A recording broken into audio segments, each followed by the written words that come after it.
ভাঙা চেয়ার আমার লাগবে না, ফেলে দেব। তুমি কি পাগল হয়ে গেলে? এই ল্যাপটপটা তো বাড়িতে নেটওয়ার্ক পাচ্ছে না। কি করে নেটওয়ার্ক পাবে? চার্জার লাগাওনি তো। বৌধু, আজ তুমি কচু দিয়ে ইলিশ মাছ রান্না করবে। এই নাও ইলিশ মাছ। সেদিন কচু খেয়ে এমন টক লেগেছিল, আবার তুমি কচু এনেছো। আমার টয়লেট পেয়েছে। বউ, এখন কোথায় যাই বলো তো? রাস্তায় টয়লেট কোথায় পাবো? তোমার বাবা একটা ত্রুটিপূর্ণ এসি দিয়েছে। এটা ঠিক করতে এখন কত টাকা লাগবে জানো? যৌতুকের জিনিসপত্র এমন হয় নাকি? সংসারের সব কাজ আমাকে একাই করতে হয়। কাজ করতে পারবে না, তাহলে বিয়ে করেছিলে কেন?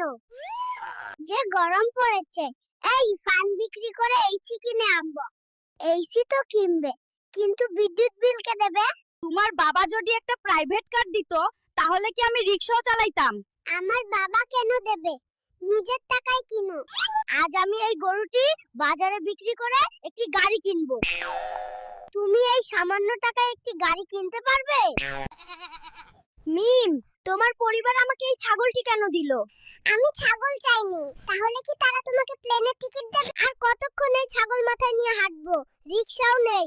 এত টাকা খরচ করো, একটা গাড়ি কেনা হয়নি। এখন বোঝো মজা।